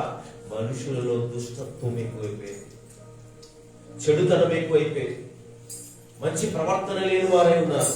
అందుకే ఆ సొలొమోను గారు ఒక విషయాన్ని తెలియజేస్తున్నారు. 5వ అధ్యాయం 1వ వచనాన్ని ఒకసారి చదివితే అక్కడ, మీరు దేవుని మందిరమునకు పోతున్నప్పుడు మీ ప్రవర్తన జాగ్రత్తగా చూసుకోవాలి. దేవుని మందిరము ధూపం వేసే స్థలము, పరిశుద్ధ స్థలము. ఆ మందిరములో నీవు ధూపం వేస్తున్నప్పుడు నీ ప్రవర్తన అంతటిని నువ్వు జాగ్రత్తగా చూసుకోవాలి. సుబుద్ధిని ఆధారం చేసుకున్న వారెందరూ ఉన్నారు, సుబుద్ధిని ఆధారం చేసుకుని బ్రతుకుచున్న వారెందరూ ఉన్నారు. పైకి మాత్రము దేవుని సన్నిధికి వస్తూ ఉన్నారు, కానీ దేవుని మందిరముగా కట్టబడడం లేదు. అందుకే కుటుంబాలు ఎన్నో సమస్యలు, ఆటంకాలు, విప్పులు, ఇబ్బందులు కలుగుతూ వస్తున్నాయి. చివరికి వచ్చేసరికి పాస్టర్ గారు ప్రార్థన చేయండి అయ్యా, ఇదిగో నా కుటుంబంలో నా కుమారుడికి బాలేదు, నా కుమారుడికి నా కోడలికి ఇద్దరికి భార్య భర్తల మధ్యలో ఇద్దరికి సమాధానము లేదు, ఇదిగో నాకు నా భార్యకు సమాధానము లేదు. ఎందుకుంటారండి? ఎందుకుంటారు చెప్పండి? దేవునికి విధేయులైతేనే, దేవుని యందు భయభక్తులు కలిగి ఉంటేనే, దేవుడు మీలో ఉంటేనే ఈ సమస్యలన్నీ ఉండవు. నీ సమస్యలన్నీ విడిచిపెట్టి దేవుని అధికారములకు నీవు అప్పగించుకోవాలి. సుబుద్ధిని ఆధారం చేసుకొని బ్రతికి పైకి మాత్రము దేవుడా అనంటే కుదరడం కదా. ఎందుకంటే హృదయ శుద్ధి గల వారిని మాత్రమే దేవుడు ఆశ్రయిస్తాడు. దేవుని నామానికి స్తోత్రం, హల్లెలూయా. అందుకే ప్రియమైన దేవులారా, ఇక్కడ చెప్తున్న మాట ప్రకారంగా ఏమంటున్నాడంటే ఆయన 7వ వచనములో, క్షమించండి, 10వ వచనములో ఏమంటాడంటే ఆ 2వ లైన్లో, నా నామము పెట్టబడిన ఈ మందిరములోనికి వచ్చి నా సన్నిధి నిలుచుచు విడుదల నొంది ఉన్నామని మీరు చెప్పుకుందరు. ఏమంటున్నాడంటే అక్కడ, నా నామం పెట్టబడిన మందిరంలోనికి మీరు వచ్చి విడుదల పొందుకున్నాను అనుకుంటున్నారంట. కానీ పిల్లల విడుదల ఎవరికి వస్తుందండి? విడుదల ఎవరికి కలుగుతుంది? ఎవరు కలుగుతుంది చెప్పండి? హృదయ శుద్ధి కలిగిన వారికి మాత్రమే విడుదల కలుగుతుంది. దేవుని యందు విశ్వాసం ఉంచబడిన వారికి మాత్రమే విడుదల కలుగుతుంది. ఆయనను సొంత రక్షకుడిగా అంగీకరించిన వారికి మాత్రమే విడుదల కలుగుతుంది, క్షమాపణ కలుగుతుంది. మరి దేవుని ఎలా ఆరాధించాలి? పై పెదవులతో కాదుగా. నీవు ఆత్మ సంబంధమైన మందిరముగా కట్టబడుతూ నిత్యము దేవుని స్థలముగా మార్చబడి దేవుని మహిమపరచాలి. నీవే ధూపం అవ్వాలి, నీవే ధూపముగా మార్చబడాలి, నీవే చేతులెత్తి నైవేద్యాన్ని అర్పించే బిడ్డలుగా ఉండాలి. ఇలా జాగ్రత్తగా ఈ విషయాలను గమనించండి. ఎందుకంటే అక్కడ రాబడిన మాటలను మనం గమనిస్తే శిలోహులోంచి దేవుడు వెళ్ళిపోవడానికి కారణం ఏంటంటే దుష్టత్వాన్ని బట్టి. అందుకే దావీదు అన్నాడు కదా, దుష్టుల ఆలోచన చొప్పున నడవక, పాపుల మార్గమున నిలవక, అపహాసములు కూర్చుండు చోట కూర్చుండక, యెహోవా ధర్మశాస్త్రమునందు ఆనందించేవాడు. చదువుతూ ఉండాలి. దేవుని వాక్యానికి స్థానంలో ఎక్కడివ్వాలి? ఎక్కడివ్వాలండి? ఎక్కడివ్వాలి? ఇక్కడ. ఎక్కడివ్వాలి స్థలము? ఎక్కడ చెప్పాలి? ఇక్కడనా? ఇక్కడ కాదండి ఇవ్వాల్సింది ఇక్కడ. ఇదే దేవుని స్థలం. నీవు దేవుని ఆలయముగా మార్చబడి స్థలం. ఈ స్థలము ఆత్మ సంబంధమైన మందిరం. ఈ మందిరంలో దేవుడు నివాసం చేయాలంటే ఇందులో ఏముండకూడదు? అపవిత్రత ఉండకూడదు, దుష్టత్వం ఉండకూడదు, పాపం ఉండకూడదు, చెడు తలంపులు, చెడు ఆలోచనలు ఉండకూడదు. ఇవన్నీ ఉన్నాయనుకోండి, దేవుడు అందులో నివాసం చేయడు. ఆ రోజున ఇశ్రాయేలు అదే పని చేశారు. అందుకనే అక్కడి నుంచి వెళ్ళిపోయాడు. అందుకే అపోస్తల కార్యము 7వ అధ్యాయము 50 నుంచి చదివితే అక్కడ 47 వచనాలు చదివి 50 వరకు చదివితే అన్నాడు, నా కొరకు మీరు ఎలాంటి మందిరాన్ని కడతారు? నా కొరకు మీరు ఎలాంటి మందిరాన్ని కడతారు?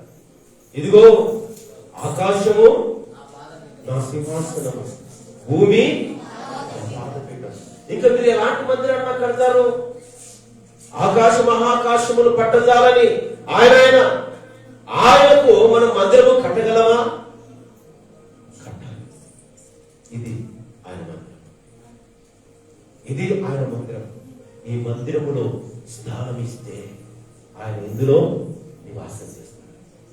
ఆయన ఇందులోకి వచ్చిన తర్వాత ఈ నివాస స్థలములో నీ దేహమనే మరి ఆయనకు మహిమగా మార్చినప్పుడు, ఈ దేహముతో దేవుని మహిమపరిచినప్పుడు ఇంకా దాన్ని ఎవడు పాడు చేయడానికి వీలు ఉండదు. 4 గోడలతో కట్టబడినది పడగొట్టొచ్చాం కానీ, భౌతికమైన దేహాన్ని కూడగొట్టొచ్చాం కానీ మన కోసం దేవుడు ఆత్మ సంబంధమైన మందిరాన్ని మనం కట్టుకోవాలి దేవుని కోసం. ఒక విషయాన్ని మీకు జ్ఞాపకం చేస్తాను చూడండి. 2వ కొరింథీయులకు రాసిన పత్రిక అనుకుంటా 5వ అధ్యాయం మొదటి వచనం. 2వ కొరింథీయులకు రాసిన పత్రిక 5వ అధ్యాయం మొదటి వచనం ఒకసారి చదివించండి. భూమి మీద మన గుడారమైన ఈ నివాసము శిథిలమైపోయినను చేతి పని కాక దేవుని చేత కట్టబడినదై నిత్యమైనదై నివాసము ఎక్కడుందంట? పరలోకము. దానికోసం అబ్రహాము వేచి చూశాడు. దానికోసం అబ్రహాము వేచి చూశాడు. హెబ్రీయులకు రాసిన పత్రిక అంటున్నాడు ఆ మాట 9వ అధ్యాయము 11వ వచనమో ఏదో సంథింగ్ అక్కడ ఉంటది. ఒకసారి ఆ మాట చదవండి. 11 గాని 9వ అధ్యాయం అనుకుంటాను. ఒకసారి 10వ వచనమో ఏదో ఉంది సంథింగ్. కాదు, అబ్రహాము పునాదులు కలిగిన పట్టణము కోసము ఎదురు చూసేనని రాబడి కలుగుతున్నాయి. దేవుని నామానికి స్తోత్రం. హల్లెలూయా. ఎందుకంటే ప్రజలు రాసుకున్నా దేవుడు మరి అబ్రహాము ఏ రీతికైతే ఎదురు చూశాడో మనము ఇక్కడ ఆత్మ సంబంధమైన మందిరము కట్టబడచ్చు. మరి అబ్రహాము వంటి విశ్వాసము మనలో నింపుకొని మనము ఎదురు చూడాలి. ఏ రీతి ఎదురు చూడాలి? పెళ్లి కుమార్తె ఎలా ఎదురు చూస్తుందండి? పెళ్లి కుమారుడు ఇక్కడ కూర్చున్నాడు, అవునా? నన్ను ఎప్పుడెప్పుడు అక్కడికి తీసుకెళ్తాను. పెళ్లి కుమార్తె ఉండాలి లేదండి? పెళ్ళైన వారు ఉన్నారు కదా, అనుభవాలు ఉన్నాయా అనుభవాలు? పెళ్లి కుమారుడు ముందుగా వెళ్ళిపోయాడు. నన్ను కూడా ఎప్పుడు అక్కడికి తీసుకుని వెళ్ళి ఆయన పక్కన కూర్చోబెడతారు. అంటే ఏం కనపడుతుంది పెళ్లి కుమార్తెలో? ఏం కనపడుతుంది? ఆరాధన, ఎదురుచు, నిరీక్షణ, తొందరపాటు. అంటే త్వరగా వెళ్ళి నేను ఆయన పక్కన కూర్చోవాలి. అందుకే నీకు నాకు మనందరికీ ఉండవలసిన నిరీక్షణ, ఆరాటము, తొందరపాటు ఏంటి అంటే పిల్లరా, ప్రభు కోసము వేచి ఉంటే, ఆత్మ సంబంధమైన మందిరముకు కట్టబడి వధువుగా సిద్ధపడుతూ ఆయన కోసము వేచి ఉండుట, ఆయన కోసము నిరీక్షణ కలిగి ఉండుట. ఆయన అక్కడ ఎప్పుడు ఎవరికి తెలియదు.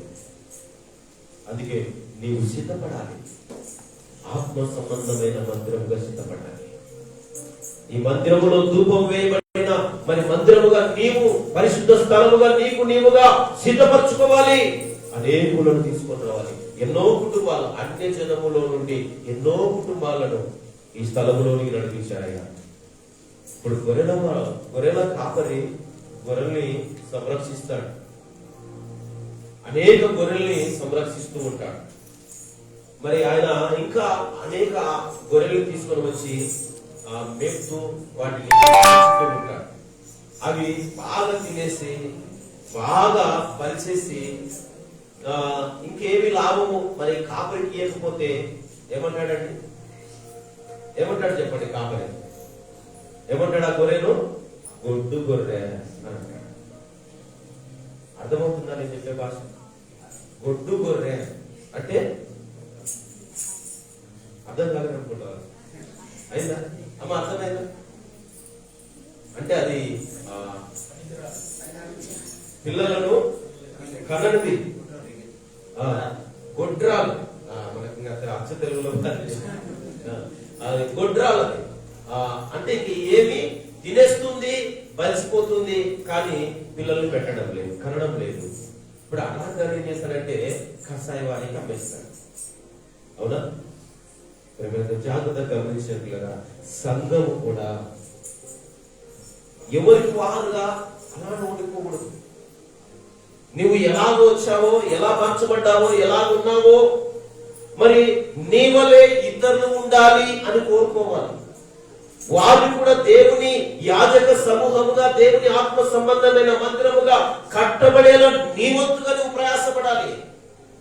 దేవుని దాసుని ఇక్కడ నుంచి బోధిస్తారు, మీకు అనేక విషయాలు తెలియజేస్తారు, కానీ తీసుకొని రావాల్సింది మీదే బాధ్యత.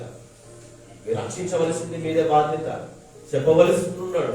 వారు తెచ్చిన తర్వాత వారిని ఎలా పెంచాలో కాపరికి తెలుసు, వారికి ఎలా నడిపించాలో తెలుసు, వారికి ఎలా బుద్ధి చెప్పాలో తెలుసు, వారిని ఎలా దేవునిలో నిలబెట్టాలో తెలుసు. కానీ తీసుకొని రావలసిన బాధ్యత మీదే. ఒకరికొకరు ప్రోత్సహించుకోవాలి, దేవుని ప్రేమను కనపరుచుకోవాలి. ఎందుకంటే మనను ఆయన సువాసనగా, పరిమళ సువాసనగా మార్చడానికి తను తాను ఆయన బలి అయిపోయాడు. ఎందుకంటే పిల్లరా, ఆయన బలి అయిపోయినా మరి ఆ బలి వ్యర్థము కాకుండా ఉండాలంటే మనం ఇంకొకరిని దేవుని దగ్గరకు నడిపించాలి. అందరి కోసం ఆయన, ఒక్కరి కోసం గాను, కుటుంబంలో ఒకరి కోసమైనా. మీ భర్తలు వచ్చారండి? వచ్చారా భర్తలు? కొంతమంది భర్తలు రాలేదు. లేని వాళ్ళంటే ఏమనుకోవచ్చు, ఉన్నవాళ్ళు కూడా వారి భర్తలు రాలేదంటే ఏంటి? నువ్వు వెళ్ళు, నేను వస్తే వస్తా, లేదంటే లేదు. నువ్వు వెళ్ళవలసింది నువ్వు వెళ్ళు. నువ్వెందుకు అంటే భర్తలు కూడా తీసుకొని రావాలంటే దేవుని సన్నిధి, నీ పిల్లలు తీసుకొని రావాలి, కుటుంబము కలిసి దేవుని సన్నిధిలో ఉండాలి. దావీదు సెలవిస్తున్నాడు, దేవా నువ్వు నా కుటుంబం కోసము మాట ఇచ్చావు, దాన్ని వర్తిల్ల చేయి అని చెప్పి నీవు కూడా దేవుని సన్నిధిలో కన్నీరు కార్చాలి. ఎందుకోసం తెలుసా? నీవు దేవునికి పరిశుద్ధ స్థలముగా మార్చబడినప్పుడు నీ కుటుంబము కూడా మార్చబడాలి, నీ భర్త మార్చబడాలి, నీ పిల్లలు మార్చబడాలి, మీ భార్యలు మార్చబడాలి. అందుకే పిల్లరా, దేవుని మందిరముగా కట్టబడడానికి మీ వంతు మీరు ప్రయాసం పడాలి అని దేవుని వాక్యం తెలియజేస్తుంది. అందుకే పిల్లరా, జాగ్రత్తగా మనము మరి ఈ విషయాలను జ్ఞాపకం చేసుకోవాలి. ఎందుకంటే ఆయన శిలోకులో నుండి వెళ్ళిపోయడానికి కారణం ఏంటంటే మనుషులలో పరిశుద్ధత లేదు. ఆ పరిశుద్ధతను మనం నింపుకోవాలి. మనమే ఆయన మందిరముగా మార్చబడాలి. అందుకే ప్రకటన గ్రంథంలో చెప్తున్నాడు కదా, మనుషులలో ఏముందంట, ఎవరు ఏముందంటే మనుషులలో ఆయన నివాస స్థలం, ఆయన ఉన్నాడు మనుషులలో. కాబట్టి ఆ స్థలము పరిశుద్ధమైనదిగా ఉండాలని దేవుని లేఖనాలు తెలియజేస్తున్నాయి. కాబట్టి పిల్లరా చూడండి, ఒకసారి మరొక విషయాన్ని మనం జ్ఞాపకం చేసుకుందాం. 2 కొరింథీయులకు రాసిన పత్రిక 6వ అధ్యాయం 16వ వచనం. 2 కొరింథీయులకు రాసిన పత్రిక 6వ అధ్యాయం 16వ వచనం. దేవునికి స్తోత్రం, హల్లెలూయా. ముగించేస్తాను, అయిపోయింది. దేవుని ఆలయమునకు విగ్రహములతో ఏమి పొత్తిక. చాలా చెప్తూ ఉన్నాడు, దేవుని ఆలయమునకు విగ్రహములతో ఏమి పొత్తిక అంటే ఇప్పుడు మనలో కూడా లోక సంబంధమైన ఆలోచనలతో మనం ఎందుకు నింపబడాలి? ఆలోచించాడు ఒకసారి. దేవుని ఆలయమునకు విగ్రహములకు స్థానము లేదు. మరి దేవుని బిడ్డలలో దేవుడు ఉండాలని ఆశపడుతున్నాడు. కాబట్టి ఆయన ఉండే స్థలం ఎలా ఉండాలి? పరిశుద్ధమైనదిగా ఉండాలి.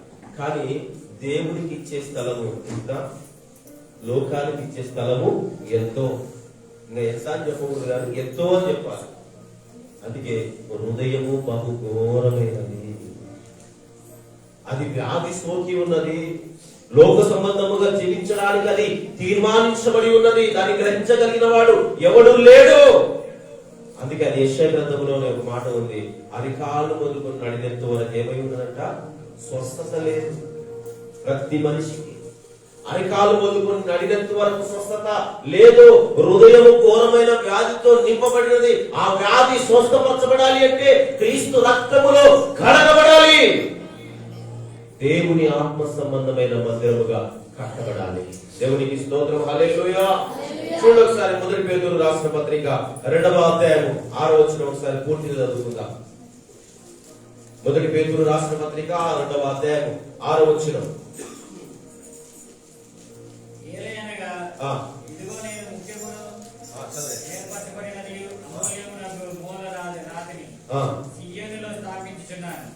ఆయన యందు విశ్వాసముంచువాడు ఏ మాత్రము సిగ్గుపడడు అన్నమాట లేఖనమందు రాయబడి ఉన్నది.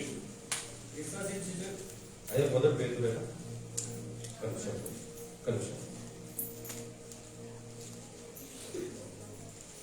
2వ అధ్యాయం 6వ వచనం కదా, 5వ వచనం చదవండి. 5వ వచనం సార్ క్షమించండి. 5వ వచనం. యేసుక్రీస్తు ద్వారా దేవునికి అనుకూలము లగు ఆత్మ సంబంధమైన బలు అర్పించుటకు పరిశుద్ధ యాజకులుగా ఉండునట్లు మీరును సజీవమైన రాళ్ళవలె నుండి ఆత్మ సంబంధమైన మందిరముగా కట్టబడుచు ఉన్నారు. దేవునికి స్తోత్రం, హల్లెలూయా. సజీవమైన రాళ్ళవలె నుండి ఏమైనారంట? రాళ్ళు ఎలా కట్టబడతాయండి? ఒకదానిపైన ఒకటి, ఒకదానిపైన ఒకటి, ఒకదానిపైన ఒకటి. ఏం కట్టబడుతుంది? ఒక గృహము లేదా మందిరం, అవునా?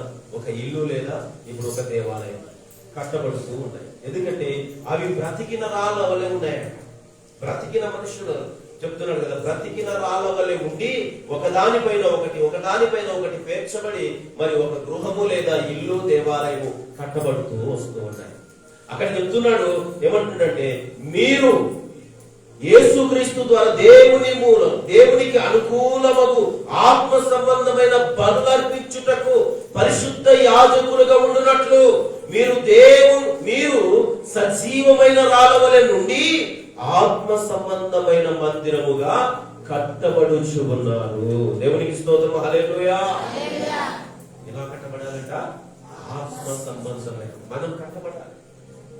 ఇక్కడ అపోస్తలుడైన పౌలు గారు పేతురు గారు చెప్తూ ఉన్నారు, మీరు అలాగే ఉన్నారు అని మనకి ఈ పత్రికలు రాస్తూ చెప్తూ ఉన్నాడు.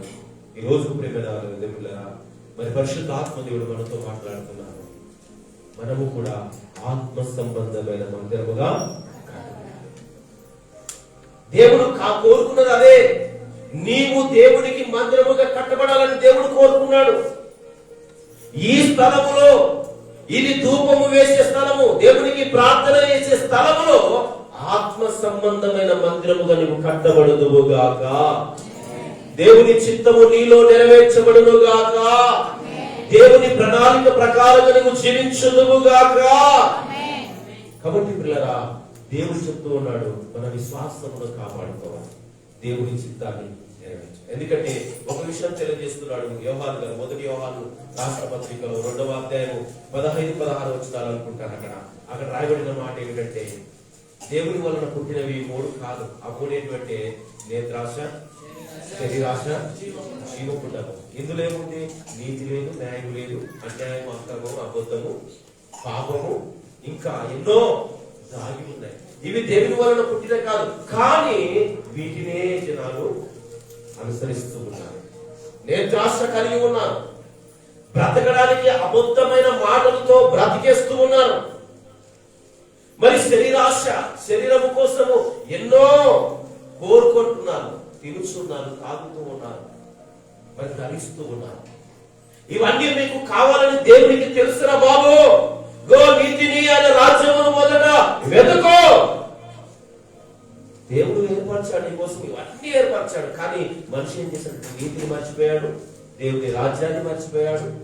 వాళ్ళు కోరుకుంటున్నది అంటే శరీరాశ, నేత్రాశ, జీవోత్తమం. నేత్రాశ చాలా ఘోరమైనది. అందుకే నేత్రాశ గురించి మరి ఏబు గారు ఒక విషయాన్ని చెప్తూ ఉన్నాడు.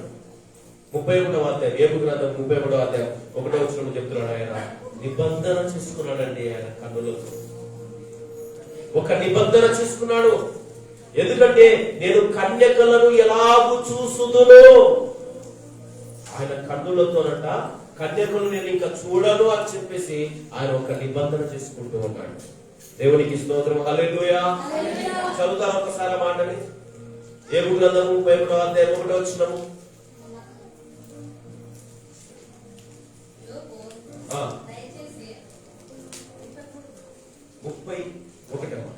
31వ అధ్యాయము 1వ వచనం. నేను నా కన్నులతో నిబంధన చేసుకొంటిని, కన్యకను నేనలాగు చూచుదును. చాలు. ఏం చేసుకున్నాడు ఆయన? నిబంధన చేసుకొంటిని. ఎంతమంది చేసుకున్నారు? చేసుకున్న వాళ్ళు ఉన్నారా? లేదండి. నిజం చెప్తున్నాను, దేవుని బిడ్డల్లో కూడా నిబంధన అనేది, కన్నులతో నిబంధన చేసుకున్న వారు ఎవరు లేరు. ఎందుకంటే రోజు మన చేతిలోనే ఉంది, రోజు చేతిలోనే ఉంది. ఎన్నో అశ్లీలమైన చిత్రాలు చూస్తున్న వాళ్ళని ఎంతో మంది రాత్రులు నిద్ర కాసి నిద్రపోకుండా చూసేవారు ఎంతో మంది లేకపోలేదు. రోడ్డు మీద వెళ్ళే అమ్మాయిని కావచ్చు, అబ్బాయిని కావచ్చు, మరి చూస్తున్న వారు లేకపోలేదు. హృదయములో ఏం జరుగుతుందంట? అక్కడే శరీరంతో జరిగించినదే పాపం కాదు. అందుకే మత్తయ్య గారు చెప్తూ ఉన్నారు, లేవీయుడైన మత్తయ్య గారు రాస్తూ 6వ అధ్యాయము 5:28 అంటాడు. అక్కడ చెప్తున్న మాట ఏమిటంటే, ఎప్పుడైతే కన్నులతో చూస్తారో వెంటనే మరి ఏం చేస్తాడంట? తన హృదయంలో ఇంకంతే. క్లియర్గా చెప్పాలంటే వ్యభిచారం చేసిన వాడు అవుతాడంట. అంటే ఇప్పుడు ఏమైపోతుంది? దేవుని సన్నిధికి నడిచే బిడ్డలు దేవుని మందిరముగా కట్టబడడం లేదు, ఆ మందిరాన్ని పాడు చేసుకుంటూ ఉన్నారు. ఆ మందిరము పాడైపోతూ ఉంది. ఒక విషయాన్ని అలాగున చూడడానికి కూడా కారణం ఏంటంటే, ఎవరు బిడ్డలు, నేను ఒక విషయాన్ని చెప్తానమ్మా, మీరేమనుకోవద్దండి. డ్రెస్ సెన్స్, దేవుని సన్నిధికి వచ్చే బిడ్డలు డ్రెస్ సెన్స్ అనేది ఒక పద్ధతిలో వేసుకోండి. అది నేను చెప్తున్నాను. చాలా మంది, ఎందుకంటే కొందరు డ్రెస్ వేసుకుంటే చర్మం కనపడుతుందండి, వారి శరీరం కనపడుతూ ఉంది. అలాంటి డ్రెస్సులు వేసుకొని రోడ్ల మీద తిరుగుతూ ఉంటే ఇంకా ఎలాంటి అత్యాచారాలు జరుగుతాయి. అందుకే ఈ రోజుల్లో మనం చూస్తూ ఉన్నాము. ఇప్పుడు మరీ ఎక్కువ ఫ్యాషన్ అయిపోయింది ఒకటి, భర్తలు కనపడం. ఒకప్పుడు భార్యల్ని భర్తలు చంపేవారు, ఇప్పుడు అది ఉల్టా అయిపోయింది. కారణం ఏంటంటే కోరికలు ఎక్కువైపోయాయి, అక్రమ సంబంధాలు ఎక్కువైపోయాయి, శరీరాన్ని పాడు చేసుకుంటున్నారు, దేవునికి దగ్గర కావడం లేదు, దూరస్తులైపోతూ ఉన్నారు, దేవునికి భయపడడం లేదు, దేవుని వాక్యానికి విధేయులుగా ఉండడం లేదు, వినడం వలన విశ్వాసం కలుగుతుందంటే దాన్ని అంగీకరించడం లేదు, దేవుని చిత్తాన్ని గ్రహించడం లేదు. దేవుని చిత్తాన్ని గ్రహించేవాడు నిరంతరము జీవిస్తాడంటే పెడచెవున పెట్టేస్తూ ఉన్నారు.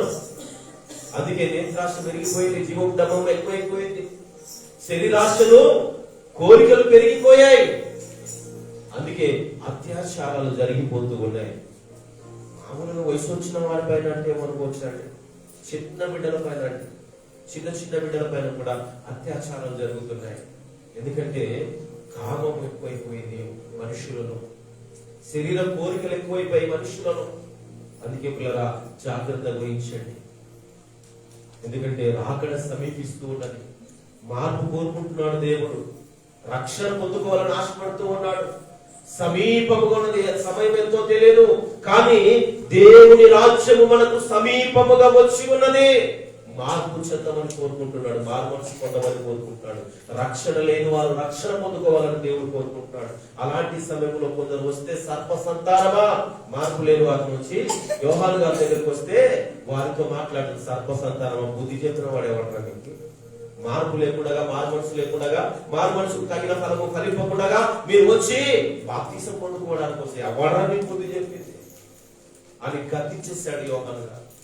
అందుకే ఏదైనా ప్రజలు పక్కోడు బాప్తిసం తీసుకున్నాడు, పక్క ఆయన బాప్తిసం తీసుకుంది, నేను తీసుకుని నేను మంచి అనిపించుకోవాలని తీసుకోకండి. మారు మనసు నిమిత్తము బాప్తిసము, మారు మనసు నిమిత్తము బాప్తిసం తీసుకుంటేనే రక్షణ. బాప్తిసం తీసుకున్నంత మాత్రాన్ని ఇంకొక విషయాన్ని జ్ఞాపకం, పరలోకానికి చేరరు.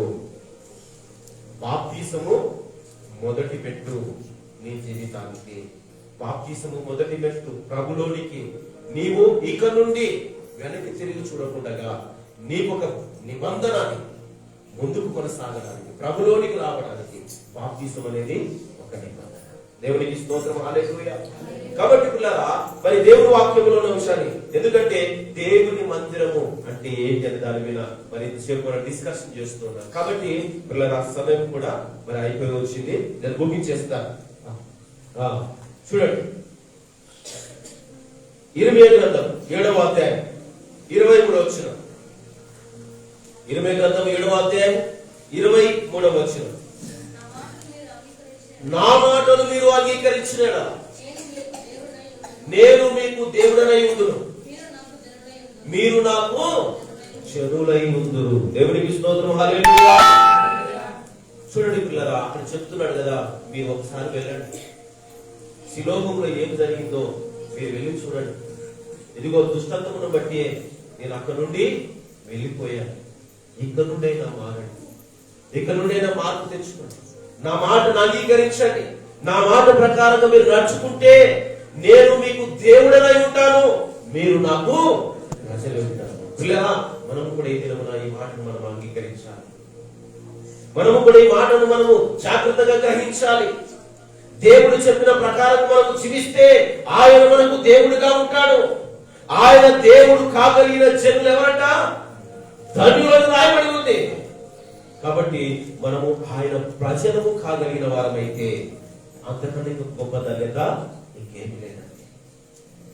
ఆయన మందిరముగా మనము కట్టబడితే ఇంకా అంతకన్నా ధన్యత ఇంకేమీ లేదు. ఆస్తి ఐశ్వర్యము అవేమీ లేవు.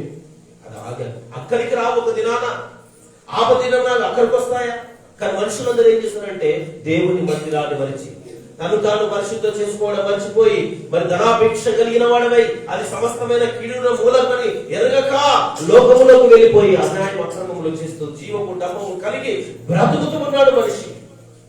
అవన్నీ వదిలివేయాలి, దేవుని మాట అంగీకరించాలి. దేవుని మాట ఏదైతే చెబుతుందో ఆ మాట ప్రకారంగానే మనము జీవించే వారమై ఉండాలి. అంగీకరించాలి. ఇంకా దేవుడు ఏది చెప్తున్నాడో, దుష్టత్వం వదిలిపెట్టంటే వదిలిపెట్టాలి, పాపము వదిలిపెట్టంటే వదిలిపెట్టాలి, ఆయన మాట ప్రకారంగా జీవించాలంటే జీవించాలి. నువ్వు చక్కగా ప్రవర్తించు, నా ఎదుట నిత్యత్వంలోకి రా అని చెప్తే ఆ ప్రకారంగానే మనము దేవుని మాటను అంగీకరించాలి. దేవునికి స్తోత్రం కలుగును గాక. హల్లెలూయా. కాబట్టి పిల్లరా, దేవుని మాట అంగీకరించబడిన వారు, దేవుని మాట ప్రకారంగా జీవించబడిన వారు దేవునికి మందిరముగా కట్టబడతారు. ఇక ఎవడు దానిని కూల్చివేయలేడు. మొదటి మందిరాన్ని కట్టారు, ఏమైపోయింది? కూల్చివేశాడు నెబుకద్నెజరు. రెండవ మందిరం కట్టబడింది, ఏమైపోయింది? కూల్చివేయబడింది రోమన్ల ద్వారా. కానీ మూడవ మందిరాన్ని కట్టడానికి మరి ఇప్పుడు ప్రయత్నాలు జరుగుతూ ఉన్నాయి. అంటే నేను మందిరం కట్టకూడదని చెప్పడం లేదు, కానీ నీవు దేవునికి ఆత్మ సంబంధమైన మందిరముగా కట్టబడాలి అని చెప్తూ ఉన్నా. ఆ మందిరము ధూపం వేయడానికి, ఆ ధూపం వేయడం ద్వారా నీవు కట్టబడతావు. అందుకే నువ్వు కట్టబడాలి అంటే, ఈ ధూపం వేసే స్థలంలో నువ్వు కట్టబడాలి అంటే నీవు దేవుని మాట అంగీకరించాలి. ఇక్కడ దేవుని మాట దేవుని దాసుల నోట వినిపించబడుతుంది. జాగ్రత్త వహించండి. నువ్వు ఏమై ఉన్నావు, ఎలాంటి స్థితిలో ఉన్నావు, మరి ఎలా బ్రతుకుతున్నావు, సమస్తం నువ్వు ఎరిగి ఉన్నావు. కాబట్టి ఇక నుండి ఒకవేళ దేవునికి విరోధమైన కార్యాలు ఏవైనా ఉంటే, హేయక్రియలు ఏవైనా ఉంటే విడిచిపెట్టండి. మీ ఆత్మను రక్షించుకోండి. దేహాన్ని కాదు. ఒక రోజు ఇది నిన్ను విడిచిపోయి మట్టిలో హాయిగా పరిపేసుకోబడుతుంటారు. ఈ దేహం తాగుతుంది, తినుతుంది, సుఖిస్తుంది. ఒక రోజు చివరిగా వెళ్ళి మట్టిలో పరిపేసుకొని పడుతుంది. ఈ రోజు మార్నింగ్ చూశారు వెనకాల, అలా వెళ్ళి చూస్తే వెనకాల అయ్యగారిని అడిగిన తర్వాత పైకి అలా చూస్తే ఇంత తగ్గుతూ ఉన్నారు. ఎందుకంటే చనిపోయాడు ఒక వ్యక్తి. ఏం చేస్తారు? ఇంట్లో పెట్టుకోరా? చనిపోయిన వ్యక్తిని ఇంట్లో పెట్టుకుంటారా? ఒక రోజు, 2 రోజులు, మహా అంటే 3 రోజులు. ఇంకా కాస్త వైద్యులో పెట్టి నిలబెట్టాలి, శరీరం పెట్టి 1 వారం. ఇంకా అంతకు మించి ఇంకేమీ చేయలేదు. ఎప్పటికైనా తీసుకుపోయి శరీరాన్ని మట్టిలో పెట్టాలి. ఎందుకంటే ఇది మట్టితో తయారు చేయబడినది. దీనిని మనము అలంకరించుకోకూడదు. వెలపటి అలంకారము దేవునికి అవసరం లేదు. నీ హృదయ అలంకారము దేవునికి అవసరం. జాగ్రత్త వహించండి. నీ హృదయ అలంకారమే దేవునికి మందిరముగా కట్టబడేలా చేస్తూ ఉంది. కాబట్టి ఒకవేళ ఇప్పుడు ఇందాక ముందుగా చెప్పినట్లుగా మనము దేవునికి విరోధంగా ఏదైనా చేసి ఉన్నట్లయితే ఒప్పుకుందాం, విడిచిపెడదాం. దేవునికి మందిరముగా కట్టబడదాం. దేవుని మాటలను దీవించి ఆశీర్వదించుగాక. చిన్న ప్రార్థన. మహాపరిశుద్ధుడైన దేవా, సర్వాధికారి, శ్రేష్టమైన కృపా బలము ఆశీర్వాదము క్షేమం ఇంతవరకు చేరి ఉన్న మా అందరికీ అనుగ్రహించి ఈ సమయాన్ని మా కొరకు హెచ్చించి నీ దాసుడైన నా నోట నీ మాట వినిపించడానికి నన్ను నీ పాత్రగా, నీ శబ్ద తరంగముగా వాడుకొని నీ బిడ్డలకు నేను నీ మాట వినిపించినందుకు నీకు స్తోత్రం చెల్లిస్తున్నాను. విన్న మాట నేను వెతుకొనుకు మరి సాతాను ఎత్తుకొని పోబడినట్లు వారి హృదయమును ఫలింపచేయండి. 3 బాడిన హృదయములను చిగురింప చేసినట్లుగా తండ్రి, నీ ప్రతి బిడ్డను నీ ఆత్మ సంబంధమైన మందిరముగా కట్టండి. యాజక సమూహముగా ఏర్పరచుకోండి. నీ కృపను భద్రపరచండి. నేను మరి దాసులు చేయించున్న పరిచర్యను కూడా దీవించండి. నేను మరి ఈ సంవత్సరం 14వ సంవత్సరం, ఈ 14వ సంవత్సరంలో ప్రభువా మరి జరుగుతున్న ఈ వార్షికోత్సవం అంతటికి నీ కృప కాబ్దాల ఉంచి నడిపిస్తున్నందుకు నీకు మహిమ చెల్లిస్తున్నాను. నీ దాసుడి ప్రయాస వ్యర్థము కాకున్నట్లు అనేక ఆత్మలను ఈలవేసి నీ మందిర ఆవరణలోనికి ధూపము వేయువారుగా నడిపించుదువుగాక. భద్రపరిచి దీవించి ఆశ్రయించి అనేక ఆత్మలను పట్టు చాలరుగా నీ దాసు నిలుపుకున్నందుకు నీకు మహిమ చెల్లిస్తూ ముందున్న సమయాన్ని చేతులకు అప్పగిస్తూ నన్ను వాడుకున్నందుకు నీకు మహిమ, ఘనత, ప్రభావాలు ఆరోపించుకోండి. యేసు పరిశుద్ధ నామములో ప్రార్థించి వేడుకొని పొంది ఉంటున్నాము తండ్రి. ఆమేన్. అందరికీ హల్లెలూయా. పరిశుద్ధ నామములో మహిమ కలుగును.